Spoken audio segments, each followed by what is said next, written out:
before you reach for your phone. Notice the air around you, the way the morning is already holding you, even if your mind is trying to sprint ahead. Feel the weight of your body where it meets the bed. Notice the light, whether it's bright or barely there, touching the edges of your room like a soft hand that doesn't demand anything from you.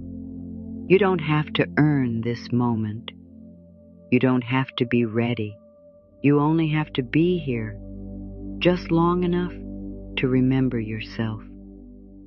And if the first thing that happens when you wake is a wave of thoughts, tasks, worries, lists, old conversations, future conversations, it doesn't mean you're doing anything wrong. It means you are human.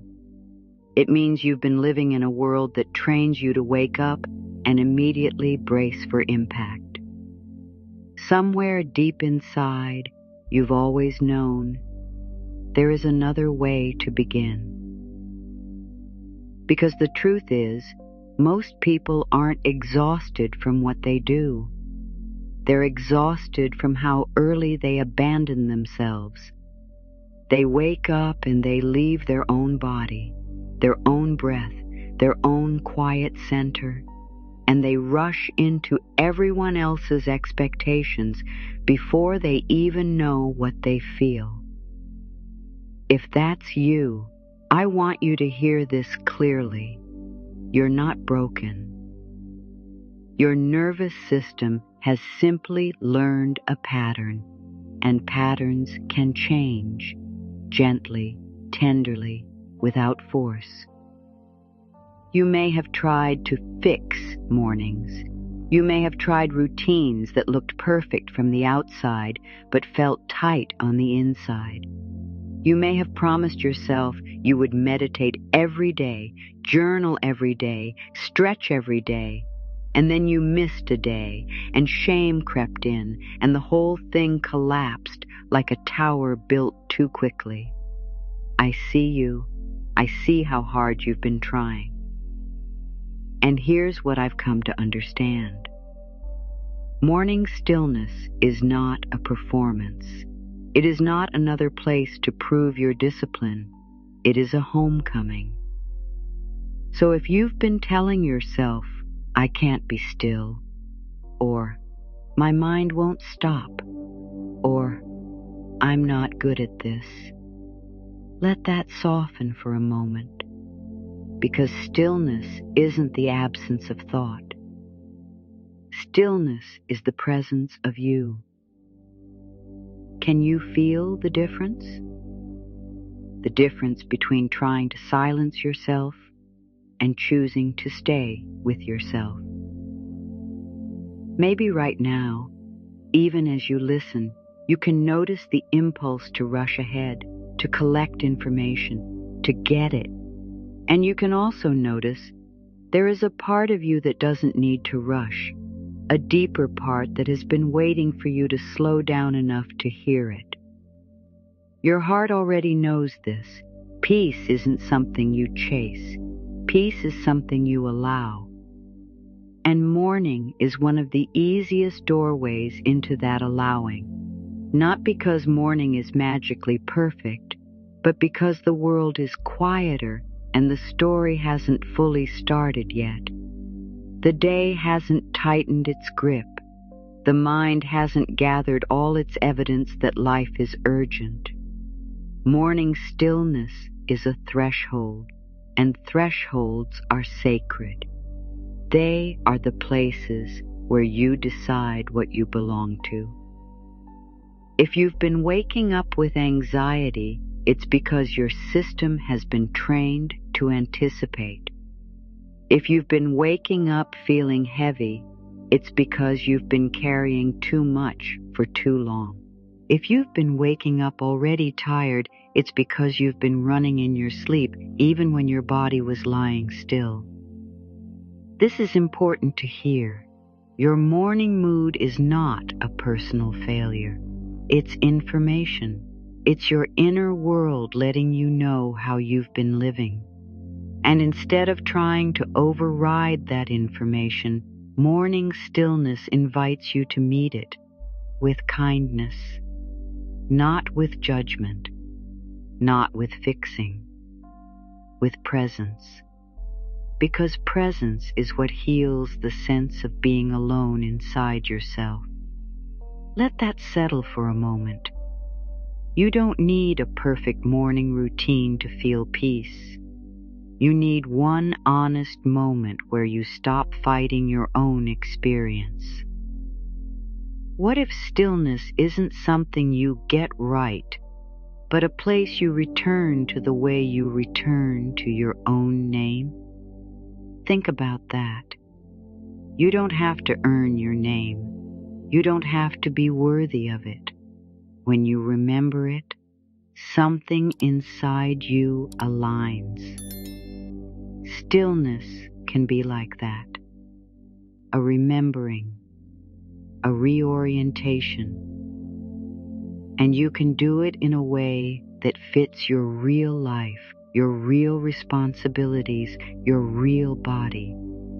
This isn't about waking up at 5 a.m. and becoming a different person. It's about meeting the person you already are with gentleness. Here is one of the most tender truths I know. The first minutes after you wake are when your energy is the most impressionable. Not because you're weak, because you're open. You are emerging from unconsciousness into awareness, like dawn rising over the horizon. And in that moment, you are choosing, sometimes without realizing it, what tone will shape the rest of your day. You can choose urgency, or you can choose presence. Urgency sounds like, what's first? What's wrong? What did I miss? Presence sounds like, I am here. I am safe enough to begin. And yes, I said safe enough, because safety is what your body is always searching for. So the practice isn't be peaceful. The practice is teach your body that you are not in danger. Have you noticed how hard it is to relax when you don't feel safe? Even if nothing is happening, your body remembers what it has lived through. It remembers years of pushing, pleasing, bracing, surviving. It remembers times when mornings meant pressure, conflict, fear, responsibility, criticism, and it learned to wake up ready. This hasn't been an easy journey for you, and I honor that. So many souls right now are walking through this exact transformation, feeling exactly what you're feeling, and yet here you are, still open, still listening, still willing to begin again. That takes such courage. Now, I want to offer you a way into morning stillness that does not require you to change who you are. It only asks you to stop leaving yourself so quickly. You might begin before you even sit up. Just one breath, a real one, not forced. Notice your shoulders. Are they already lifted, already tense? If they are, that's okay. You can let them soften a millimeter, as if you're loosening a tight knot, not unraveling the whole rope. Notice your jaw, notice your belly, and then, very gently, you can place one hand on your chest or on your stomach, wherever your body likes to be met. And you can say, silently or out loud, I am here, not as an affirmation you try to believe, as a statement of location. I am here, in this body, this morning, in this breath. And you might notice something. Your mind may keep talking. The thoughts may keep coming. That doesn't disqualify the moment. The moment is still happening underneath the thoughts, like the sky behind passing clouds. So if your thoughts are loud, you don't have to fight them. You can do something much kinder. You can become the one who notices. That's a planning thought. That's a worry thought. That's an old memory. That's a story about not having enough time. And every time you name it gently, you are doing something profound. You are moving from being carried by your mind to being held by your awareness. This is important to hear. Your awareness is already peaceful. It doesn't need to be constructed. It only needs to be recognized. Now, there's something happening in the morning stillness that most people don't realize at first. And it changes everything once you see it. When you pause, you stop feeding the identity of urgency. You stop confirming the old belief that your value is measured by speed. And if you've lived most of your life in that belief, stillness can feel uncomfortable, not because it's wrong, but because it's unfamiliar. So if you sit in the quiet and restlessness rises, don't make it mean you're failing. Make it mean your system is recalibrating. Like when you step into a dark room after being in bright sunlight, your eyes need a moment. You don't force your eyes to adjust. You wait. You breathe. You let the body do what it knows how to do. Stillness is like that. Your inner world adjusts. And yes, sometimes in that adjusting, you may meet emotions you've been outrunning. Grief, anger, loneliness, a tenderness you didn't have space for, a truth you've been postponing. If that happens, I want you to remember this. Discomfort in stillness is often the first honest conversation your body has had in days. Your body isn't trying to punish you. It's trying to be heard. So you can meet it with kindness. I feel you. You can meet it with breath. I'm listening. You can meet it with presence. You don't have to shout to be noticed. And if tears come, that's not a breakdown. That is release. That is the thawing of something that has been frozen so you could keep functioning. Let that settle. You are allowed to have a morning that is human.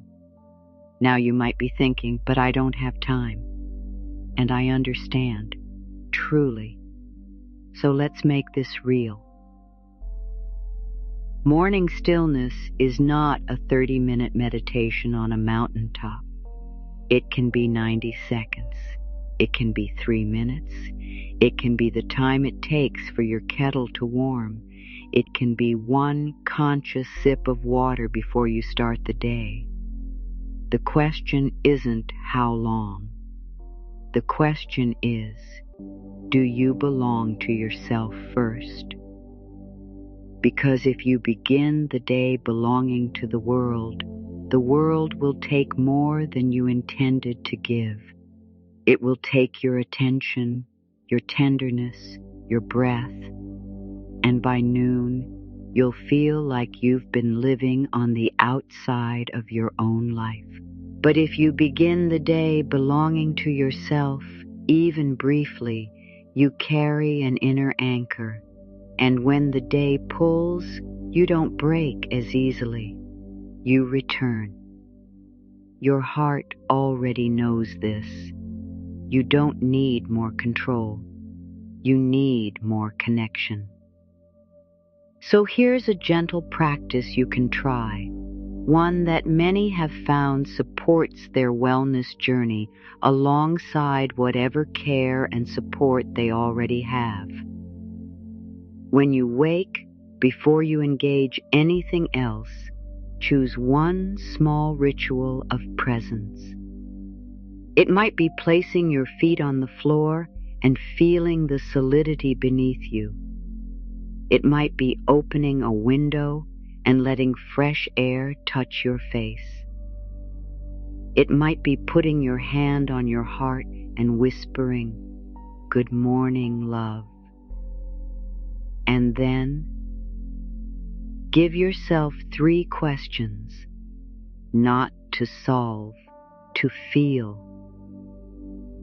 First, what is my body asking for today? Maybe it's water, maybe it's slower movement, maybe it's warmth, maybe it's a softer schedule where you can. Second, what emotion is already here? Not what you wish was there. What is there? Even if it's messy, even if it's mixed. Third, what would it feel like to be kind to myself today? Not perfect, kind. Let the answers be simple. Let them be small. This is not a test. This is a relationship. And the more you do this, the more you'll notice something quietly revolutionary. Your mornings stop being a launch into survival and become a reunion with your own spirit. Remember what I mentioned about the threshold? Here's the piece that changes everything. Your day tends to become a reflection of how you treated yourself at the beginning. If the first thing you do is abandon yourself, you'll abandon yourself in other ways too. Agreeing to things you don't want, tolerating what hurts, rushing when you could breathe, swallowing your truth to keep the peace. And if the first thing you do is meet yourself, you begin meeting yourself all day. That meeting might look like a pause use before you answer a message, a breath before you walk into a room, a softening in your shoulders when you realize you're bracing again. And then slowly, life begins to feel different, not because the world changed, but because you stopped leaving. You've been carrying this, the belief that peace is fragile, that it can be taken, that it only exists when everything is calm. But peace is not the absence of waves. Peace is the steadiness underneath them. Like the ocean, the surface can be restless, and still the depths remain vast and quiet. You are like that. Your thoughts can move, your emotions can rise, your schedule can be full, and there is still a deeper place inside you that knows how to be present. You're not imagining this. You have felt that deeper place before. Maybe for a few seconds, maybe for a breath, maybe in nature, or in a hug, or in a moment of truth. Morning stillness helps you remember it on purpose. Now, I want to speak to the part of you that tries this for a few days and then stops. The part that says, "I failed again." The part that turns spiritual practice into another thing you didn't do well enough. Sweetheart, that voice is not your enemy. It's a protector. It learned that if you're hard on yourself, maybe you'll be safe from other people being hard on you. It learned that criticism feels like control. and you can thank it gently, and then choose something else. Because you don't have to bully yourself into peace. You're allowed to arrive slowly. If you miss a morning, you haven't lost anything. You're not back at zero. You're just human, living a life. And you can return the next morning, the next breath, the next moment. This is the practice. Returning, not performing. So if you want a simple anchor phrase to carry through your days, let it be this: I return to myself. Say it when you wake. Say it when you feel scattered. Say it when you're about to rush. Say it when you notice you've been holding your breath. I return to myself. The first time you say it, it might feel like words. The second time, it might feel like a small exhale. And one day, you may notice it feels like a doorway opening inside your chest. You might not be able to control what happens today. You might not be able to control other people, but you can choose the energy you meet yourself with, and that choice is power. I once knew someone who dreaded mornings, not because mornings were early, but because mornings were when her mind attacked her. She would wake and immediately feel behind, guilty, tense. She tried all the perfect routines and felt worse. And one day she did something very small. She stopped trying to win the morning and she started trying to befriend it. She sat on the edge of her bed and placed her hand on her chest and said, "I'm here." That was it. Not dramatic, not magical, just a present. And slowly, she began to notice. Her day didn't swallow her as easily. Not because her life became simple, but because she became loyal to herself. You are being offered the same kind of loyalty right now. And if your mornings are noisy, kids, emails, work, responsibilities, you can still practice stillness in motion. Stillness is not only found in silence. Stillness is found in attention.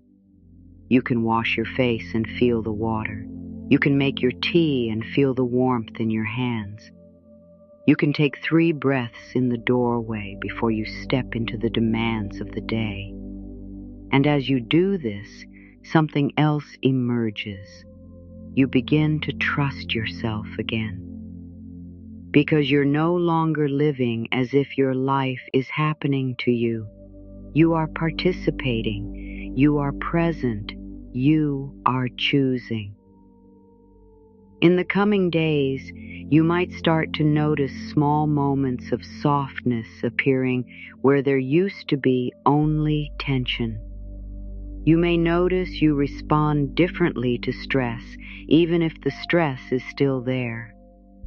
You may notice you don't spiral as quickly or you recover sooner. And when that happens, please don't dismiss it. Honor it. That is your system learning safety.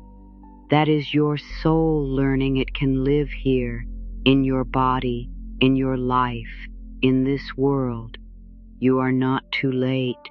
You are not too far gone. You are not bad at stillness.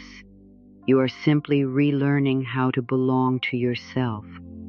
So tomorrow morning or the next time you wake, I invite you gently to try this. Before anything else, 1 breath, 1 hand on your body, 1 quiet sentence, I am here. And then, if you can, give yourself a minute of not doing, not planning, not fixing, just being. Let the morning meet you. Let the air hold you. Let the day wait for you, just briefly, while you remember your own presence. Because inner peace is not somewhere far away. It is not reserved for a future version of you who has everything figured out. Inner peace is the part of you that remains when you stop rushing past your own heart. And your heart already knows this. You were never meant to wake up and abandon yourself. You were meant to wake up and come home. Let that be your beginning, and let it ripple through everything you touch, quietly, steadily, as you keep returning to yourself, again and again and again.